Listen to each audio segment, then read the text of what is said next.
Shri Gurubhyo Namaha. Welcome to our online teaching, children. In the previous class, we saw recruitment, one of the component of staffing. And now we are going to see selection. Selection is the process which identifies and chooses the best person out of number of prospective candidates for a job. So this process is called as selection. We have various steps in selection process. First comes preliminary screening. This preliminary screening is done to eliminate all candidates who are not matching the job profile. Next comes selection test. Selection test is conducted to test the various aspects of a candidate, and we have few tests given here: intelligence test, aptitude test, personality test, trait test, and interest test. Intelligence test. This test is conducted to evaluate the IQ of an individual, and this will reveal whether the person is able to learn and whether the how fast is the person in decision making and judgment. So this test will indicate a person's learning ability. Next comes aptitude test.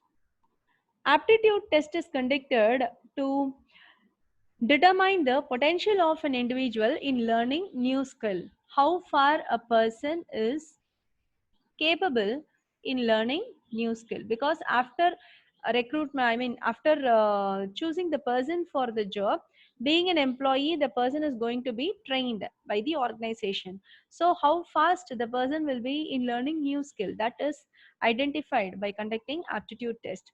Next comes personality test, to check the character of a person, to determine the values, beliefs, attitudes, and emotional stability of a person. Next comes trait test, which test the candidate on the existing knowledge and skills.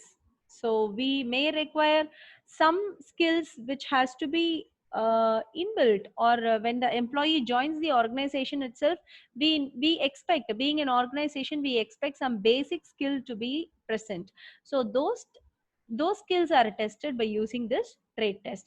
Next comes interest test. Apart from job, apart from this career, what is the added interest of the candidate? So that is tested by interest test. So what type of job will satisfy the candidate, that can be analyzed by conducting this interest test. Next comes employment interview, where it is a personal conversation and in-depth conversation between the candidate and the interviewer.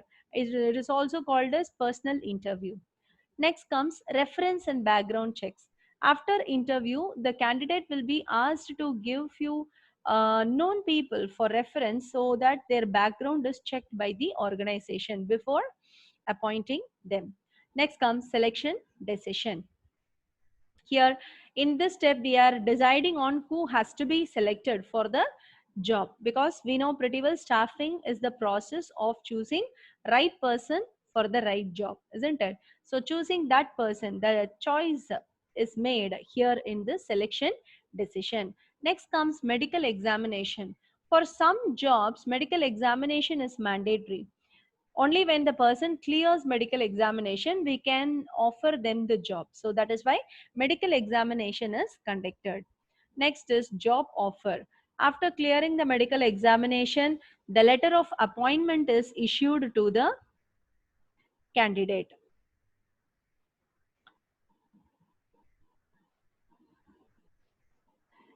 And this letter will contain the terms and conditions of the employment, the pay scale, and other benefits with the job.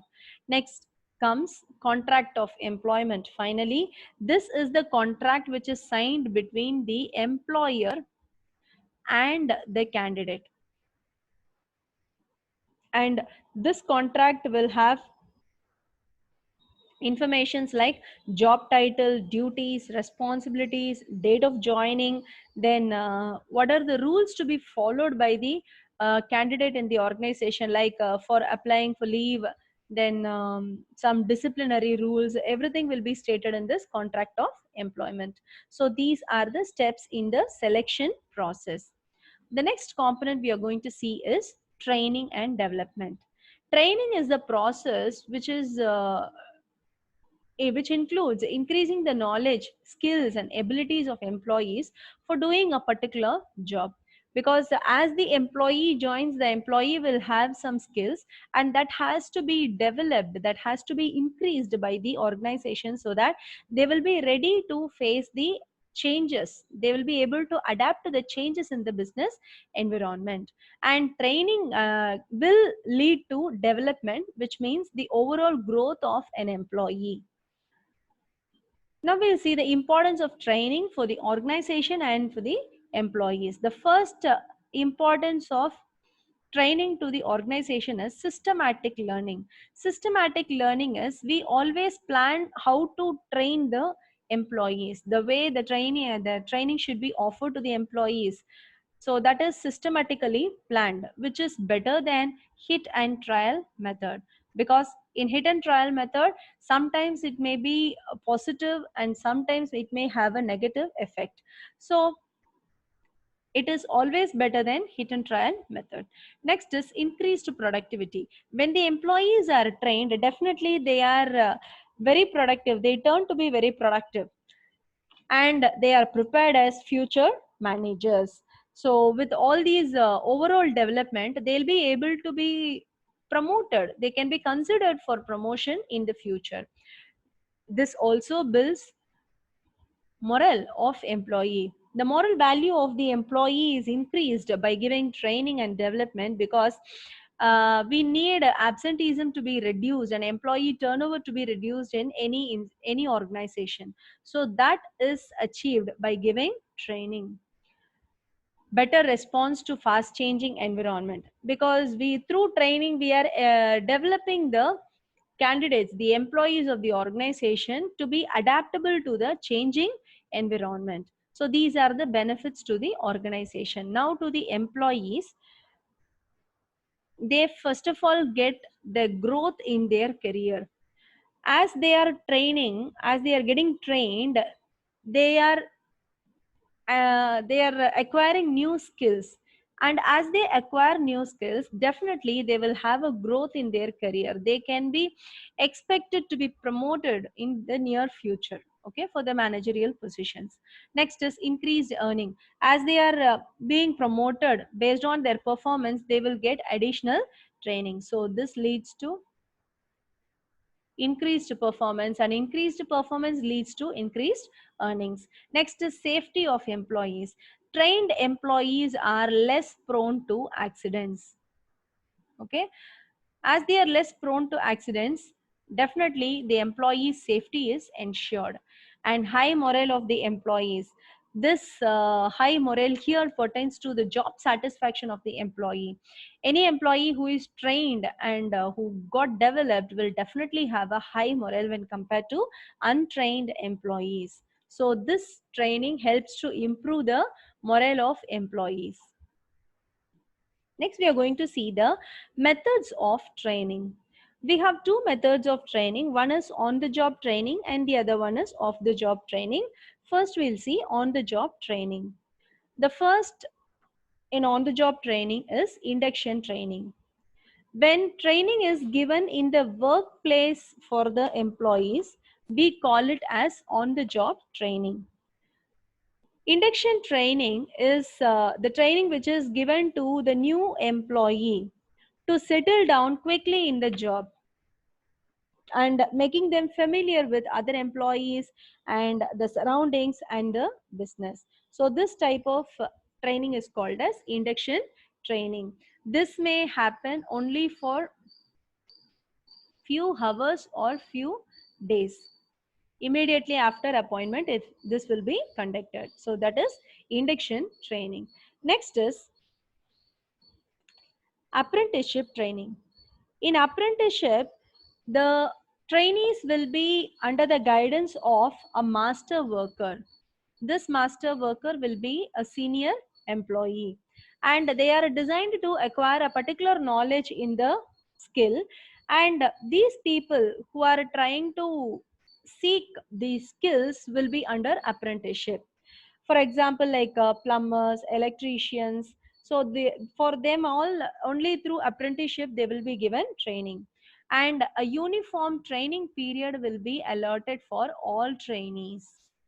Suppose if anybody is not able to acquire the needed skill, then their period will be extended or the additional training will be given. So this is about apprenticeship training. Next is internship training. This is a joint program which is conducted by the institution, educational institution, and the organization together. So here people, the candidates will actually carry on regular studies with a prescribed format, and they will also get trained in the organization. So this type of internship training is famous among the graduation period. Now coming to coaching. Here in this method, a superior will guide and control the trainees. Okay, so this coach will be a counselor. This coach will be a counselor, and he will mutually agree. He will set mutually agreed goals which are given to the trainees, and he will also suggest how to achieve these goals, and he will also review the trainees' performance periodically. So a coach is here to counsel, to guide and motivate the trainees. So this is about coaching. Finally, job rotation. This involves shifting of employee from one job to the other. Okay, shifting from one job to the other. So this type is called as job rotation. This actually offers the trainee to get a broad understanding about various aspects of the business, and they will get developed in an overall manner. Okay, so the trainee is fully involved in different works which belongs to different departments, and they will be able to interact with all employees who are working in different departments. So it is very easy to consider these people at the time of promotion. So these are the methods of on the job training. Next comes off the job training. When training is given away from the workplace of a person, it is called off the job training. Among this, first comes classroom lectures or conferences, which is a known type of training which is offered commonly by almost all organizations. Here we will have a conference hall or a seminar hall where through audio visuals or demonstrations or a formal classroom presentation is made to all the employees to train them.